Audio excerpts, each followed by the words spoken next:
Hello everyone, start करते हैं आज की क्लास। आज की क्लास है हमारी LLB first semester third paper, subject family law first यानी हिंदू लॉ। तो जैसे कि पिछली क्लास में हमने आपको जो टॉपिक था विवाह, इसके ऊपर चर्चा की थी।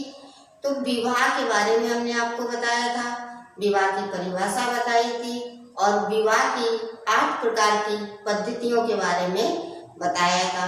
तो 8 प्रकार की जो पद्धतियां थी उनमें 4 प्रकार की मान्य पद्धति और 4 प्रकार की अमान्य पद्धतियों के बारे में बताया था।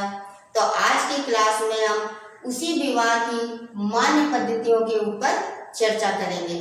तो जो आज की क्लास है हमारी वो है मान्य पद्धति। किसकी? विवाह की मान्य पद्धति या मान्य विवाह की पद्धति। कौन कौन सी पद्धतियां हैं? कल भी बताया था। पहली है ब्रह्मा पद्धति, दूसरी है दैव पद्धति, तीसरी है आर्ष पद्धति, चौथी है प्रजापात्य पद्धति। तो सबसे पहले हम देखते हैं ब्रह्मा पद्धति क्या है। इस पद्धति के अनुसार विवाह की क्या स्थिति है उसके बारे में चर्चा करते हैं। इस पद्धति के अंतर्गत वेद पढ़े हुए सदाचारी वर को कन्या का पिता स्वयं बुलाकर उसकी पूजा और वस्त्रादि से अलंकृत कर कन्यादान करता है। जो ब्रह्मा पद्धति होती है, इस पद्धति के अंतर्गत क्या होता है, जो कन्या का पिता होता है वो जो ऐसे व्यक्ति को जिसने वेद पढ़े हुए हो, यानी वेद पढ़े हुए सदाचारी वर को कन्या का पिता स्वयं बुलाता है और बुलाने के बाद उसे वस्त्र आदि से अलंकृत करके कन्यादान कर देता है। उसकी पूजा करेगा, उसके बाद उसे वस्त्र या जो भी चीजें दान देगा, देने के बाद कन्या को कन्यादान कर देता है, यानी अपनी कन्या का कन्यादान कर देता है। कहने का मतलब है जो ब्रह्मा पद्धति होती है इसके अंतर्गत जो कन्या का पिता होता है वो एक सदाचारी वर जिसने वेद पढ़े हुए ऐसे वर को वो स्वयं बुलाता है और बुलाने के बाद उसकी पूजा करेगा और पूजा करने के बाद वस्त्र आदि से अलंकृत कर देगा। उसे जो भी चीजें देनी है उनको दे देगा, उसके बाद अपनी कन्या का कन्यादान कर देता है। तो इस पद्धति में इस प्रकार से विवाह होता था। इस पद्धति में एक खास बात है। क्या बात है?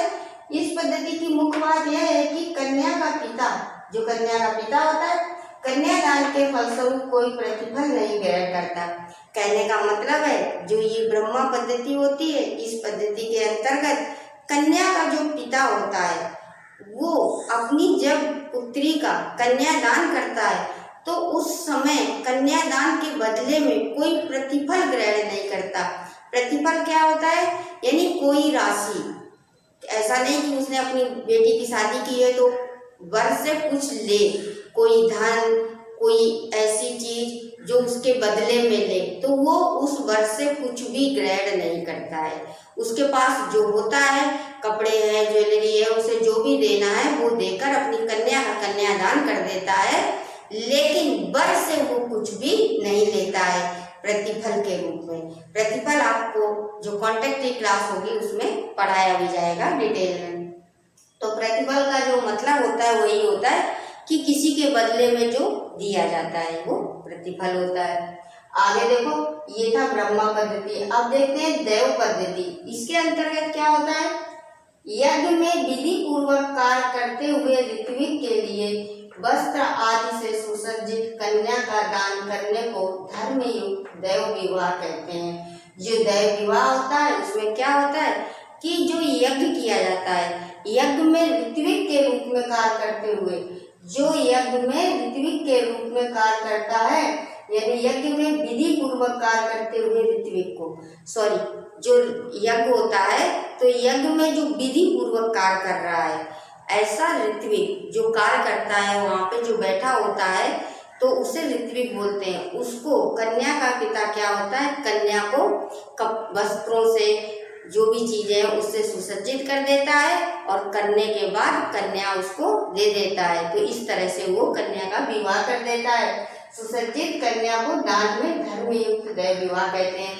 मतलब जब कोई व्यक्ति विधि पूर्व तरीके से यज्ञ कर रहा होता है तो ऐसे ऋत्विक को जो कन्या का पिता है वो कन्या को बड़ी अच्छे से सुसज्जित कर देता है। नए कपड़े, ज्वेलरी, जो भी चीज है उनसे सुसज्जित करके और कन्या को दान दे देता है और धर्मयुक्त रूप में उसे दान दे देता है और ऐसा दैव विवाह माना जाता है या इसे दैव विवाह कहते हैं। अगला आता है आर्ष विवाह। आर्ष विवाह क्या होता है?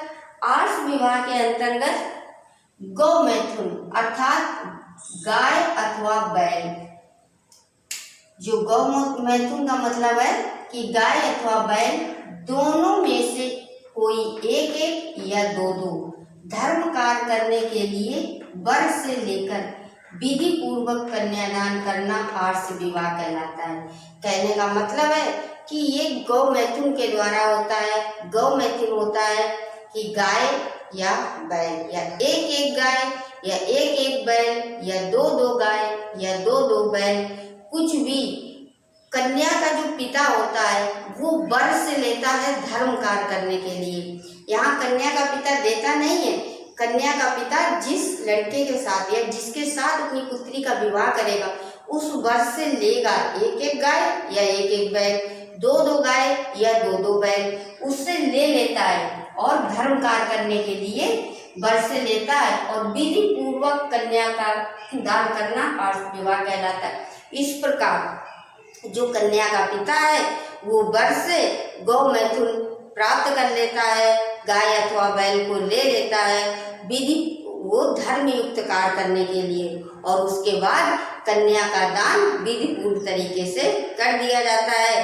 तो ऐसा विवाह आर्ष विवाह कहलाता है। ये इस तरह से विवाह होता था। ये विवाह सब 19 जब तक ये अधिनियम नहीं बना था 1955 से पहले के हैं, ठीक है।